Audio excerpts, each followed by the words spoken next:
শিশু রামেসা হত্যা ও ধর্ষণ মামলার রায় আগামী ৭ই জুন ঘোষণার দিন ধার্য করেছেন বিচারক কুমার সুখ সাদিকিন।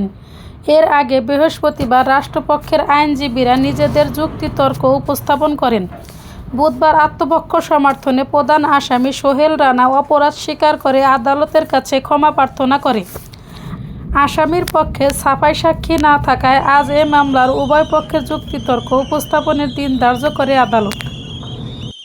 জেলখানায় যে আসামিরা যাদের সাথে থাকে সহ প্রিজনারদের কুচক্র বুদ্ধির একটা অংশ হিসাবে বলতে পারে।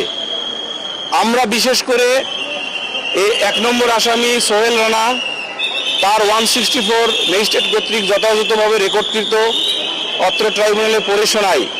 সেই রেকর্ডকৃত 164 কনফেশনে কোথাও তিনি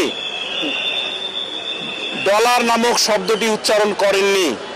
আমরা মাননীয় ট্রাইব্যুনালে বলেছি, বিধি বহির্ভূতভাবে ৩৪২ এর অধীনে আসামি পরীক্ষার সময় অর্থাৎ সকল ইনক্রিমিনেটিং এভিডেন্স পড়ে শোনানোর সময় আসামি যে ডলার শব্দটি ব্যক্তি হিসাবে বলেছে, এটা হয়তো জেলখানায় থাকার কারণে কোনো কুচক্র বা কুচক্রী ব্যক্তি যিনি জেলখানায় তাকে বুদ্ধি দিয়েছেন সেটা দিতে পারেন এবং তার ফলে এটা বলতে পারেন।